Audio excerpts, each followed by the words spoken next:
I started in Kenya back in 2007, so 10 years ago, as CEO of Syngenta East Africa, looking after the Syngenta Kenya business, but also the East African business, so 12 countries across East and Southern Africa in actual fact. My name is Sammy Muthui, CEO Aeon Kenya. Aeon is a part of the Aeon PLC group, global company that deals with insurance and reinsurance broking. Also deal with risk management and human resources. And I take care and oversee the three arms of that business here in Kenya. Welcome to Kenbright. We are a group of companies which does insurance brokerage, healthcare administration, and actuarial and financial services. Myself, I'm the CEO of the group, and I'm in charge of administrating these three business units.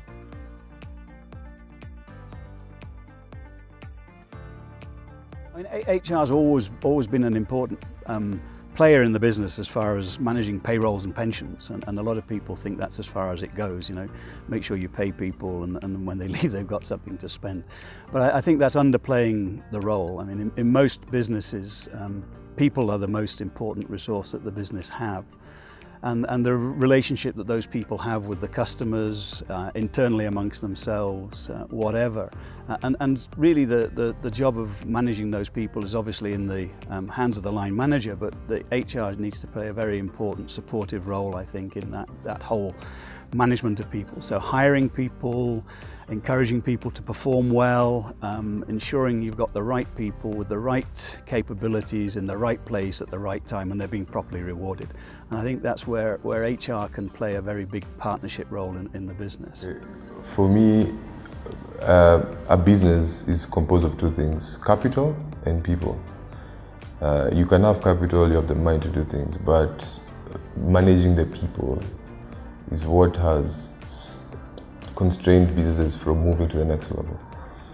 If HR can come in and support the people side of it, I know businesses in Kenya can grow and become larger. So for ourselves as Kenbright, we're introducing HR in a more stronger role, even though it was not there, because we believe that there's a role the HR does. It's not just about hiring people, it's about developing them and making them better to move across their lives.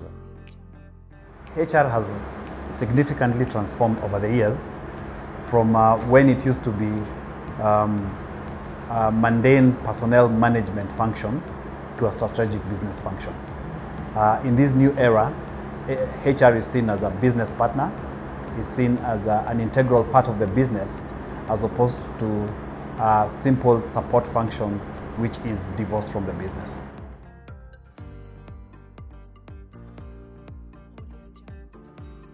I don't know. I think businesses probably don't understand how much HR can bring actually to the party. You know, you would never have a board meeting without your financial director or your commercial director around the table. So that means that the numbers are very important, and it means that the products and the customers are very important. What it means is you're not treating your people who are delivering the numbers and the products to the customers with the same degree of importance. And I think that's a big mistake. You really do need to think very hard and fast about how do you get the best out of your workforce. To a good extent, there's sometimes that disconnect between you know, the leadership by CEO, for example, and the expectations from HR and what space they have. And I think that really is a function, or it is due to errors of omission or commission by both parties, by the CEO and also the head of HR, for example.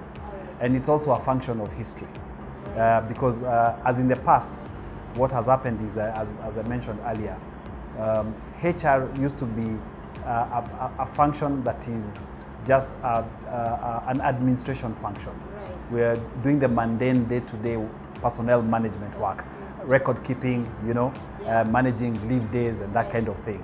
But then now, HR has transformed over the years into a strategic you know, function, and when any CEO or any business leader looks at the business the way it is nowadays.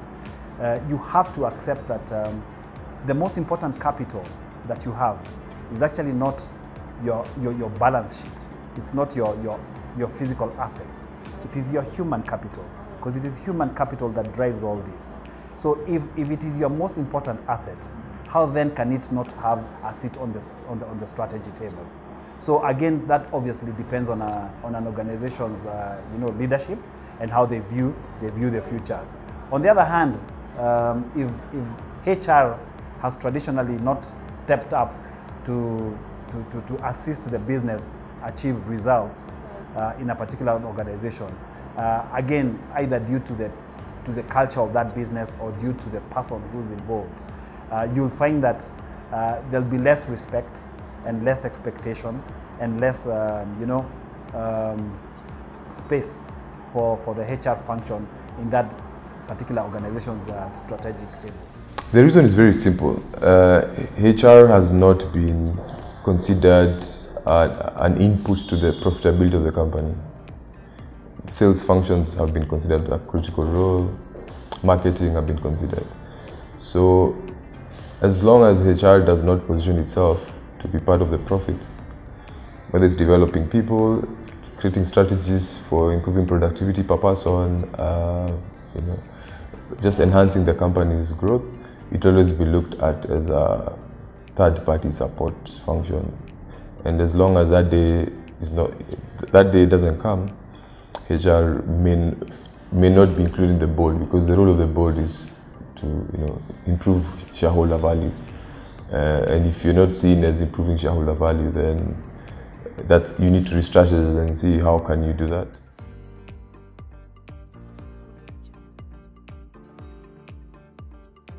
In my view, the HR function should be less of a prefect, and more of a facilitator and business enabler.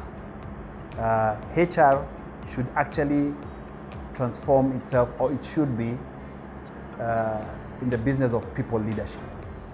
HR needs to transform itself again, as I mentioned earlier on, from simple HR admin work, which is still extremely important and has to be done, and transform itself into thinking of the end game as achieving the business results.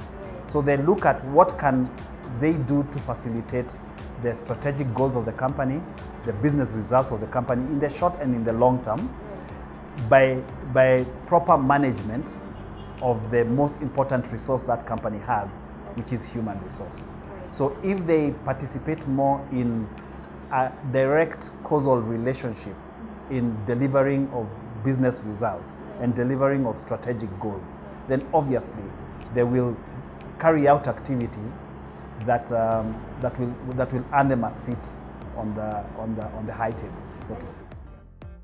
Yeah, again, I think if HR treats their delivery as a product and says, okay, well, how can I demonstrate to my business leadership what it is that I can do for them? So how can I support them in the right type of recruitment? How can I help them understand what gaps in capability the staff have? How can I make sure that I've got a proper and well-structured appraisal system, so we're making sure that we're driving things forwards at the right pace?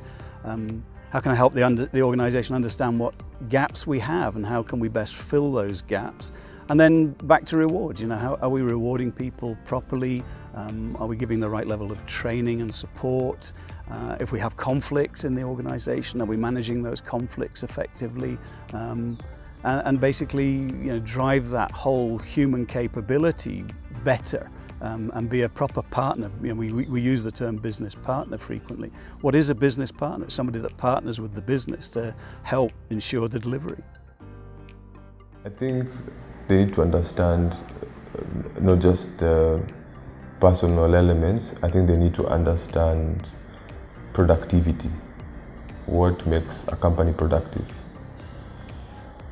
If they're able to tap into that and see this is the productivity, maybe the output per person is X percent. If they can understand that's the productivity of the company based on the people in the company and strategies of how to change that, improve it, then that would be, it will be a step towards them being part of the shareholder value. So I can give you an example. If HR knows that maybe an analyst outputs 10 reports a week, and they can improve that to 12 reports, what do they need to do? Maybe they have challenges in communicating or writing, then that becomes a tool that the board will see value. Because the board wants to see numbers, they want to see results. So the discussion has to be on productivity and not really on the traditional approach of who is going to leave, what's the salary levels. So there should be more on productivity as opposed to paycheck. I think HR can help very much help the leader understand the impact that he's having on his organisation, and equally help the organisation understand how they need to work to get the right type of relationship with the leader.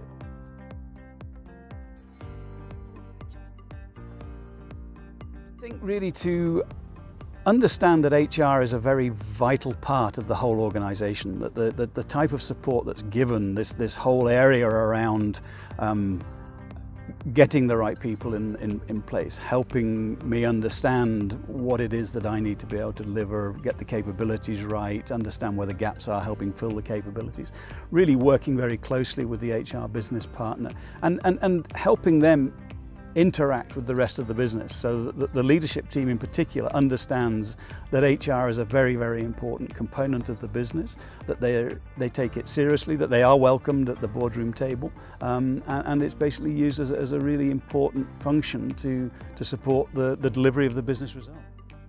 The tone has to be set at the top.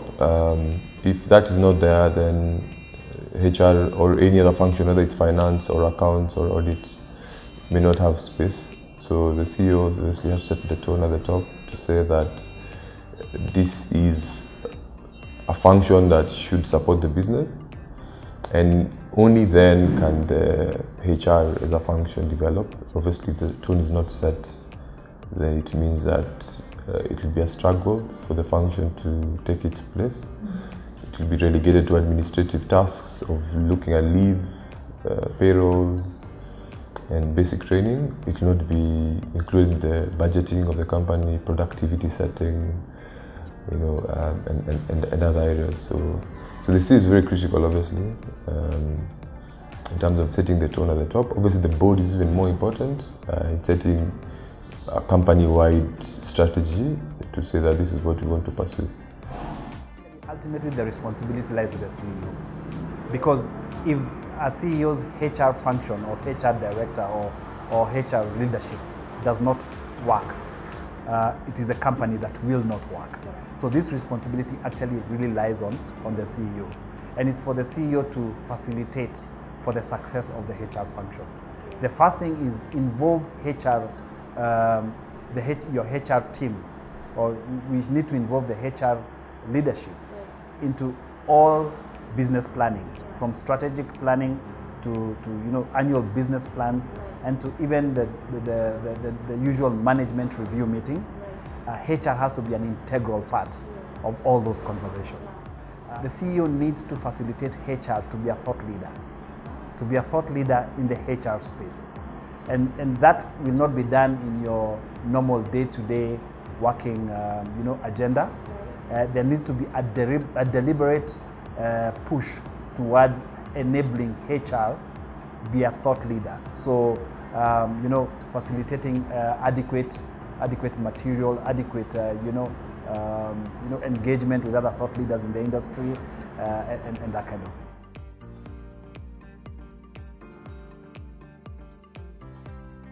You see, for me, it's a no-brainer. I think the most important statement I've had as a CEO is that engagement drives business results. That's simple for me. And all studies, you read all these thought leadership papers, engagement does drive what? Results. And there's a direct causal relationship without a shade of doubt. So that's where to invest. If you look at our country, there are very few formal employers. If you look at our GDP, the number of SMEs we have contributes more than 50% of our new employment.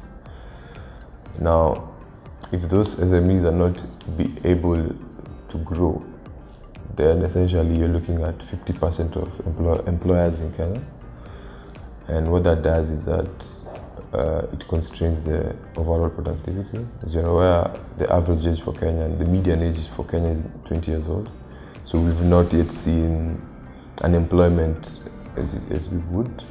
So if you want to tackle the issue of employment, you have to tackle the issue of growing the businesses. And I believe enhancing that HR role is very critical for that. We for too long treated HR as sort of something in the back office that's not important to the business, and we failed to understand just what a well-staffed, well-run HR function can deliver. I think you call it business partnering, you can call it strategic HR. It moves from payroll and pensions into something that's much deeper as far as managing that very, very important and actually for most businesses quite expensive human resource and get the best out of your people.